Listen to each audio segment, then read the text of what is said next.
So మనము acupressure అంటే మన మర్మ చికిత్సలో ఉన్న ప్రత్యేకతలు నేను చెప్తాను ఈరోజు. సో కొన్ని ప్రెషర్ పాయింట్స్ ఉన్నాయి. ఆ ప్రెషర్ పాయింట్స్ని మీరు సింపుల్గా యాక్టివేట్ చేసుకోవడానికి నేను మీకు కొన్ని టిప్స్ చెప్తాను. సో మన శరీరంలో మన గుండెకి సంబంధించిన నాడి ఇలా అని ఫ్లో అవుతూ ఉంటుంది. సో మన గుండెకి దగ్గరలో ఉన్న నాడులన్నీ కూడా ఇది చాలా ఇంపార్టెంట్ నాడి, హార్ట్ మెరిడియన్ అని కూడా అంటారు.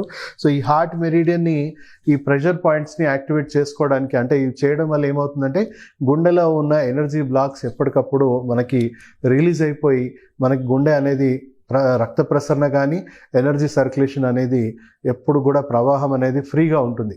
సో దాన్ని మీరు రోజువారీగా యాక్టివేట్ చేసుకోవడానికి మీకు కొన్ని నేను చూపిస్తాను, చిట్కాలు చూపిస్తాను. సో ఇక్కడ నుంచి నాడీ ఫ్లో అవుతుంది కాబట్టి మీరు రోజు ఇలా ట్యాప్ చేసుకోండి. ఫస్ట్ ఇలా ట్యాప్ చేసుకోండి. సో సెకండ్ స్టెప్ వచ్చేసి ఇక్కడ ఈ నాడులని ట్యాప్ చేయండి.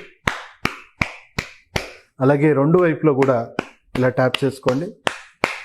నెక్స్ట్ మీ ఈ భాగంలో, సంఖ భాగంలో కూడా ఇక్కడ నుంచి డైరెక్ట్ గుండెకి చాలా రక్త ప్రసరణ అనేది చాలా మెరుగుపడుతుంది. సో ఎనర్జీ ఫ్లో అనేది అంతటా ఉంటుంది కాబట్టి ఇక్కడ కూడా దీని ఆపోజిట్ సైడ్ కూడా మనం చేసుకోవాలి. ఎందుకంటే ఈవెన్ అంటే లేడీస్కి కొంచెం సెంటర్లో ఉంటుంది గుండె. సో ఎక్కువగా వాళ్ళకి రెండు వైపులా చేసుకుంటే ఇంకా మంచిది. సో అలా మీరు పూర్తిగా రోజు మార్నింగ్ ఒక 5 to 10 minutes ఈ విధంగా ఈ ట్యాపింగ్ థెరపీ అనేది చేసుకోవడం వల్ల శరీరంలో ఉన్న నాడులు ఎప్పటికప్పుడు బ్లాకేజెస్ అనేవి, ఎనర్జీ బ్లాక్స్ అనేవి ఫ్రీ అవుతూ ఉంటాయి. దానివల్ల గుండె జబ్బు ఎవరికైనా ఉన్నా వాళ్ళకి మెల్లిమెల్లిగా అది రివర్స్ అవ్వడం అనేది జరుగుతుంది. అండ్ మీకు ఆల్రెడీ ఎమర్జెన్సీలో మీకు ఎవ్వరు లేనప్పుడు మీకే హార్ట్ అటాక్ వచ్చింది అనుకుందాం. సో ఈ ఎంబడే ఇక్కడ కానీ మీరు ఇమీడియట్గా ట్యాపింగ్ అనేది స్టార్ట్ చేయండి. దానివల్ల అంటే మనం ఫస్ట్ 4 minutes అనేది చాలా చాలా ఇంపార్టెంట్, చాలా క్రూషియల్. సో మీరు అంబులెన్స్ వచ్చేలోపు లేదా హాస్పిటల్కి వెళ్ళే ముందే మీరు ఈ ట్యాపింగ్ అనేది స్టార్ట్ చేశారనుకోండి, అవుట్ ఆఫ్ 10, 8 జనాలకి వాళ్ళకు హాస్పిటల్ పోకముందే వాళ్ళకి హార్ట్ అటాక్ నుంచి ఇమీడియట్గా ఉపశమనం అనేది పొందుతుంది. హార్ట్ పంపింగ్ అనేది మళ్ళీ నార్మల్సీకి రిస్టోర్ అయ్యి మళ్ళీ నార్మల్ సర్క్యులేషన్ అనేది రిస్టోర్ అయ్యే అవకాశం ఉంది. సో ఫస్ట్ 4 minutes ఎవరైనా కూడా మనం మన ఫ్యామిలీ మెంబర్స్తోనో ఎక్కడో ఉంటాము, హాస్పిటల్లో ఎవరు ఉండము. సో హాస్పిటల్ చేరేలోపు ఇది ఒక రకంగా దీన్ని మనం పాటిస్తే మీకు వచ్చిన హార్ట్ అటాక్ నుంచి కూడా మీరు నివారించుకోవచ్చు. అండ్ రెగ్యులర్గా ఇది పాటిస్తే prevention is better than cure అంటారు కదా. సో అలాగే మీరు రెగ్యులర్గా ఈ సూచనలు పాటిస్తే మీకు గుండె జబ్బు అనేది రాకుండా పోతుంది.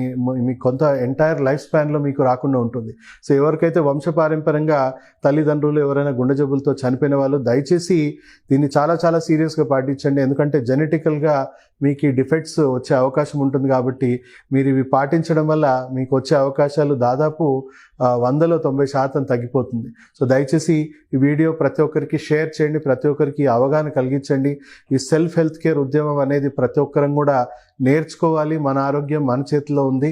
సో డాక్టర్స్ అనేది ఎమర్జెన్సీలో విషంతోనైనా ప్రాణాన్ని కాపాడాల్సిన పరిస్థితి వచ్చినప్పుడు వాళ్ళు మీకు ఉపయోగపడతారు. కానీ మీరు ఆరోగ్యంగా ఉంటే అలాంటి పరిస్థితే మీకు రాకుండా ఉంటుంది. కాబట్టి అందరూ కూడా ఈ సెల్ఫ్ హెల్త్ కేర్ అనేది నేర్చుకోవాలని మేము behalf of public health care council మీ అందరికీ అప్పీల్ చేస్తున్నాం. ఈ అవగాహన ప్రతి ఒక్కరి ఇంటికి చేర్చేలాగా మీరు అందరూ కూడా దీన్ని కంపల్సరీ లైక్ చేయండి, షేర్ చేయండి. అండ్ ప్రతి ఒక్కరికి ఈ వీడియోని షేర్ చేసేలాగా మీ వంతు బాధ్యతగా తీసుకోవాలని కోరుకుంటూ సెలవు తీసుకుంటూ మీ డాక్టర్ సాగర్.